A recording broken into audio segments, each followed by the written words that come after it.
everyone. Welcome back to Trina's Tip Tuesday. I'm Trina Searcy, your real estate resource. And I hope everyone did well during the Hurricane Michael last week. It was a little bit scary, but I loved hearing our community come together and hearing all the stories about how we helped everybody out. Everyone was helping each other. My neighbors brought their church out here and they were chainsawing up everybody's stuff and cleaning up their yard. And I want to first thank our first responders. Yes. They did an amazing job getting the power back on here. We were supposed to be without power for 7 to 10 days, and we were back on in 4 days. Oh, wow. They worked endlessly to get everybody back online, and I want to thank them. Thank you so much for getting us back up and going.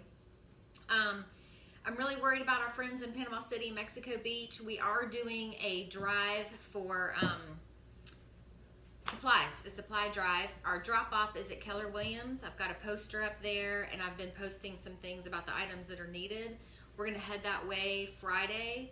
So if you guys don't mind, if you have extra supplies that you could drop off there at Keller Williams, that would be great. We're picking them up and taking them over to our Panama City office. So area, the whole area, not just our Panama City office, but our whole area. So with all the commotion from the hurricane last week, we're trying to get a sense of normalcy back. And I think that today's Trina Tip Tuesday topic is really fitting. I had it set up for a few weeks now, but it's the perfect time to talk about home organization. And this is my friend Monica Collins, and she owns Snapshot Staging.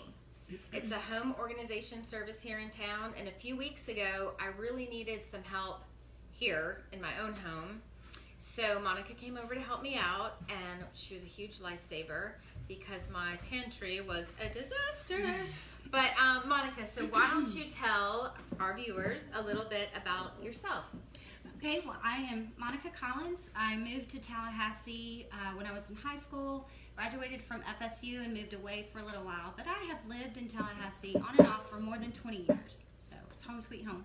And so how long have you been in business and organizing? So it's a lifestyle for me, so I want to say my whole life. But I had an opportunity a couple of months ago to go and get certified. So I went to school to get certified to do this for a living because I'm just so passionate about it. So I was excited to be able to do that at this point in my life. And help other people. I'm just so excited. I know there's so many of my friends that need help, and they're so excited that you're here with me today. Yay. Yeah. So tell us a little bit about what is Snapshot Staging, Okay. and what services do you provide? So Snapshot Staging is the name. I guess I'll start with the name. That comes from, since we're in social media, online. That's the day and age today. I found it appropriate since more than 90% of people go online and look at photos of homes that are potential homes they would buy. So if you're getting ready to sell your home, put it on the market, we like to get it picture ready for you for online marketing photos, and then we'll go in and stage the home, make it appealing to the unknown buyer. So we get all of that done, and then of course my favorite also is the organization part of it, the decluttering. So that's where Snapshot Staging came from. Okay, cool.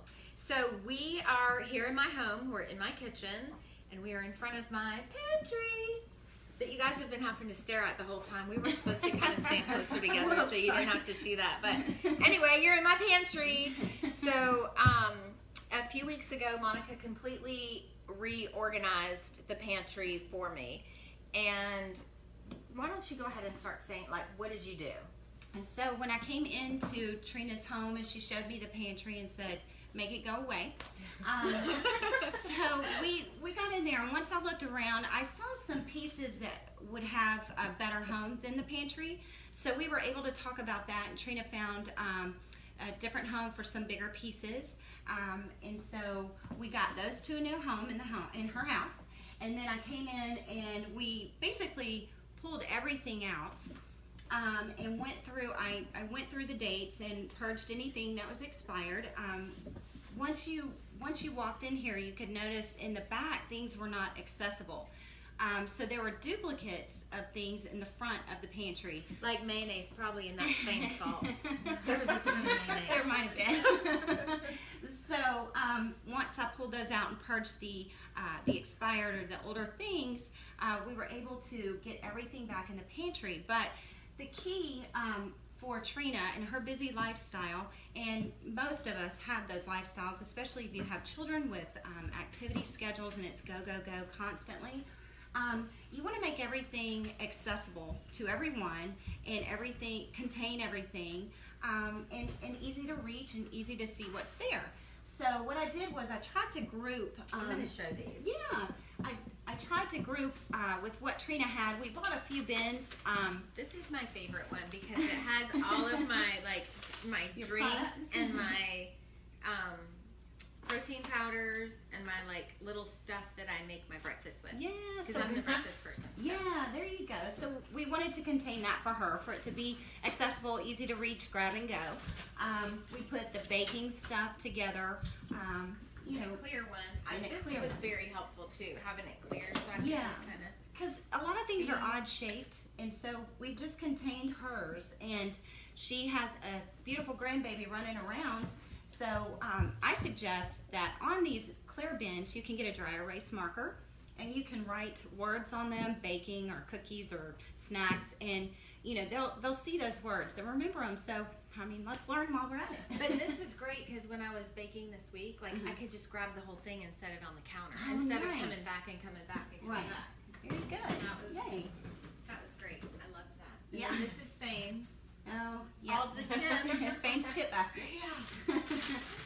So I just thought that this was great how you had everything. I'm trying to make. Yeah, she wants it put back. The turntables. I don't know if I'm on the wrong side. I loved that. The turntables are so easy. I don't know if you can see them or not, but your condiments, your barbecue sauces, ketchups, mustard, it's just so easy just to walk in there and spin the table and grab and go, you know, cook if you have unexpected guests, you know, in your pantry where everything is. If you're on your way to the grocery store, you can see what's missing and replenish and not duplicate it. So it's very helpful. That is super helpful. So my friend, I've got a couple friends that have asked me to ask you something. Okay. So Nancy Heffley said she would. I'm sorry. Hi, Nancy. Didn't want to really be called out. But Nancy wants just a couple quick tips of organizing her closet. I know you probably have a gazillion, but yes, if you could just maybe. I have many tips, and I've actually done many closets. So where I like to start, Nancy, is you know, you want seasonal clothes in there, so you want to exchange those definitely. Some people like to color coordinate. Others like the matching hangers or the dresses together, long sleeves, however you prefer that. But the easiest way for me to do it is to take everything out and look at things. Have I worn this in a year? Will I wear this next year? Is this seasonal? Figure out a way to purge what you're not using or will not use anymore. There's no need to hang on to it, and make room in your closet for other things. But if we're going to get skinny, we might wear stuff that we haven't worn in a while. No, that's a good point. I'm guilty. So in that case, I would suggest bins and a fancy labeler or scotch tape. I mean, not scotch tape, masking tape with a Sharpie. Label it and put it away nicely in an attic, and you know where to go grab it when you need it. So those would be my quick tips for the closets. Thanks, Nancy. Okay, and then Susie McKinley would like to know a couple of quick tips of organizing like your desk space. Oh, desk space. Yeah, because mine, I'm a pile person. Yeah, you know, and some people say, you know, my mess is organized, and I do understand that, and I do get that. Yeah, no, I understand that. But if you, just a couple of quick tips on that. Anything that you use on a daily basis, you want accessible, neatly placed. Things that aren't on a daily basis, you know, you need to, again, contain those things in a drawer, in a file cabinet, just that while they're still accessible, they're not in your space. A clear, decluttered space is a clear mind, and it does help productivity, and it helps to work better. I always feel better when it's cleaner. Oh, yeah. I do It's my feel better. favorite I thing. can always make a big mess again. Okay, well, thank you for those tips. I Sure, appreciate that. sure. Will you explain to us a little bit about the difference between a home stager and an interior designer? Because I kind of Yes. thought it was the same Yeah. thing, sort of. So, and it's actually opposite ends of the spectrum. So, where an interior designer is comes in and personalizes a space for a home, and makes it your own and your things and decorates. A home stager comes in and depersonalizes everything and neutralizes the space because to make it appealing for the unknown buyer. Because I love honestly, how she uses that term.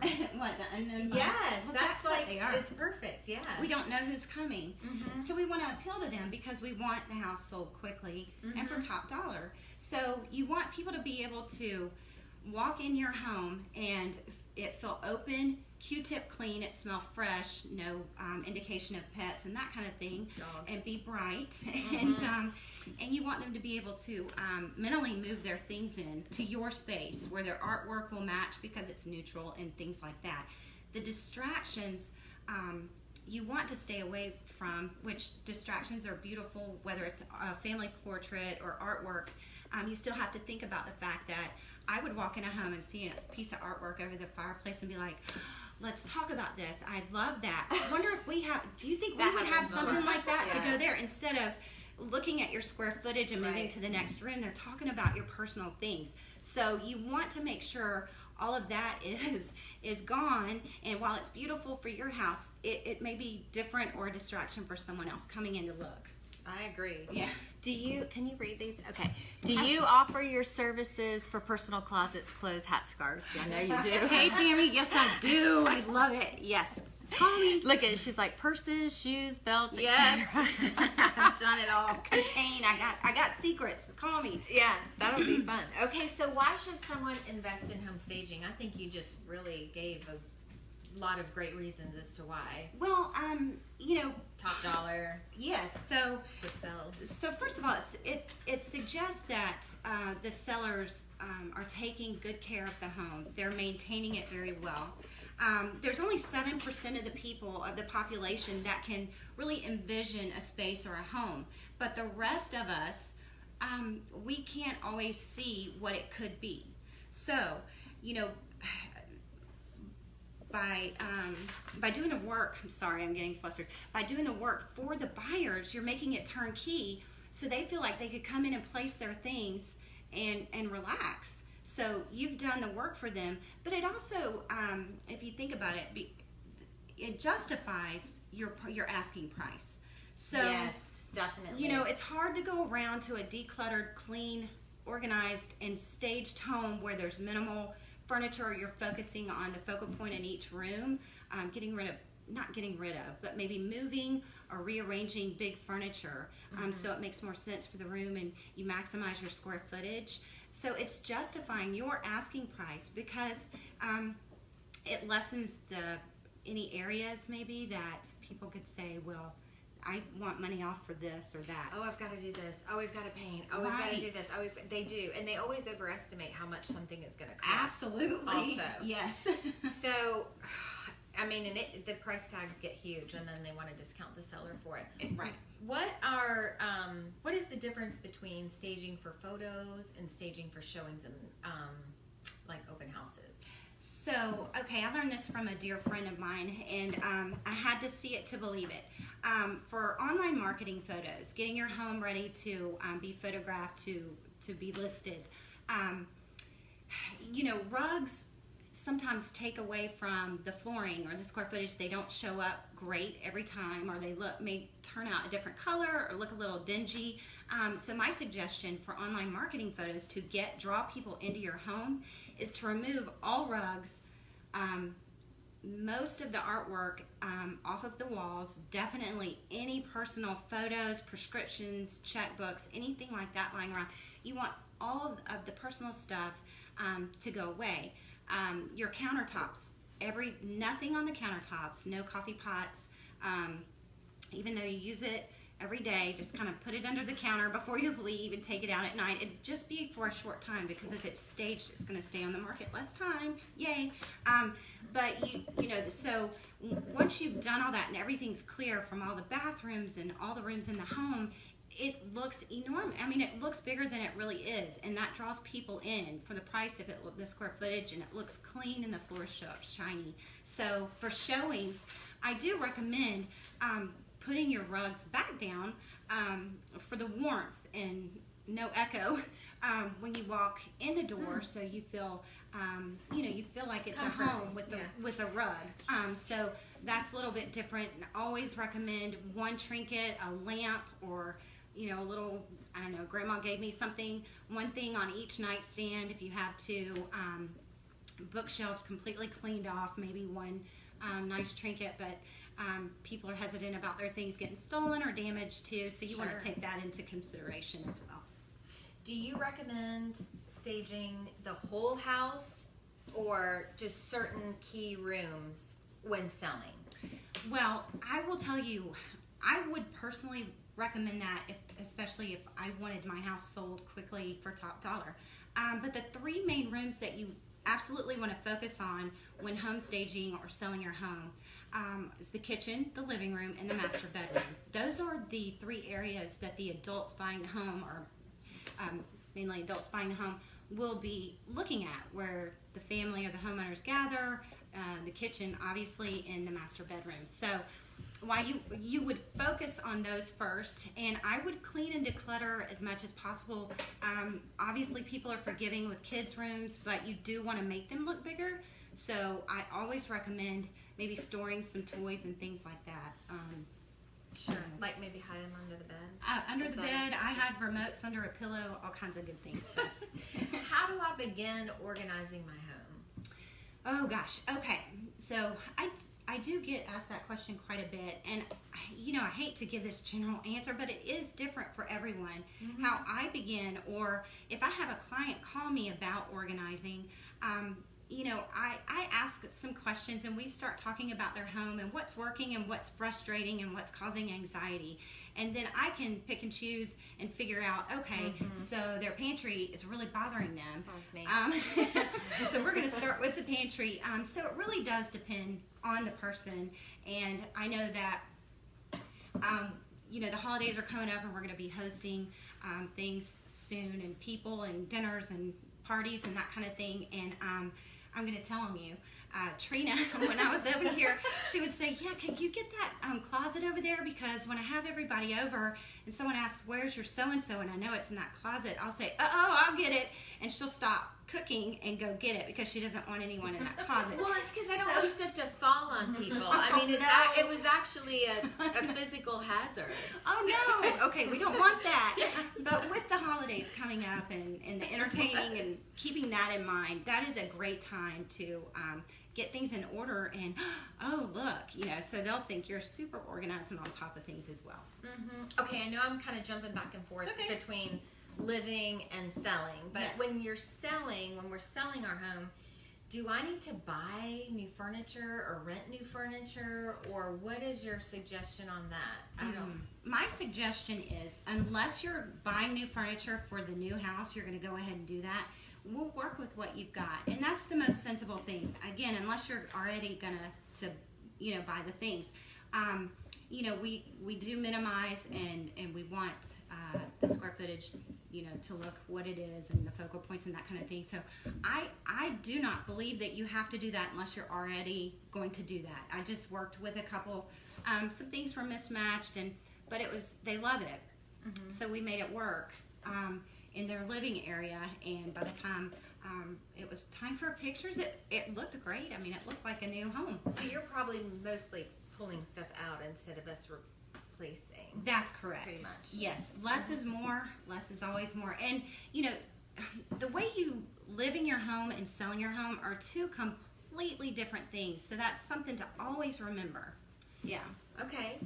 How do I decide what to purge and when to purge? Okay, so that kind of goes back to the closet tips. I will say from my own experience, I do not enjoy packing and moving. So when I open up a closet to grab a jacket or something and something catches my eye and I think, I haven't worn that in a year. I don't need that coat. It's collecting dust and it's taking up space for a new coat that I could have. So I will take it to the thrift store. I'm just saying. Sorry, Kevin. So it goes to the thrift store for someone else to enjoy for a while. So that's how I decide. But you do need to purge at least 2 or 3 times a year. You can Really? At least. I feel so good about myself I doing do. it once every 5 years. I know, but to stay on top of things, look what can happen. Yeah, I know. This is amazing. Yeah, so you have more time to get My to uncle was it. so proud of me. Oh, Uncle David was so proud of me. He Yay, said Uncle it gave David. him chills to Oh, see this. no. Yeah. That's great. Because I think he hated coming in my Oh, pantry. No. Yeah. But yeah, so I'll do it more often. yes, you should, because you'll have more time now. Yes, That's what I you're not will. doing. So if you're doing it, along the way anyway, and packing up seasonal things, again, the labels are magic in the bins. You just you figure it out. I do recommend 2 or 3 times a year at least. Okay. So how can people get in touch with you about your services? Oh, okay. So I am at Monica at snapshotstaging.com. Also, my number is 850-545-5876. My website and my Insta page are under construction. Coming soon. I have so many cool Coming things. soon. I know. Yeah. I hope so. But I have so many cool things to share from around Tallahassee. Hi, Susan. I see Susan Herndon saying hello. Hi, Sue. Yeah. But I will mention I am insured. I mean, I have insurance. If You're a if real I would've- businesswoman. Yeah. If I would have broken Fane's cane syrup from 1853, I would have been able to pay for it. So I'm just saying, Fane. Oh gosh. Well, thank you for watching. Thank you, Laura Hanson. She's so sweet. She always watches. She'll Aw. probably call you too. Oh yeah, Yeah. call me Lauren. She's our Martha Stewart friend. She's Oh. like super Martha Stewart. Oh, but let's get yeah, together. she- Let's go. Love it. Thank you guys for watching. Thank you. So much. I hope that this was helpful. I'm Trina Cersei, Real Estate Resource. Monica Collins, Snapshot Staging. And we'll talk to you guys soon. Bye. Thank Thanks. you.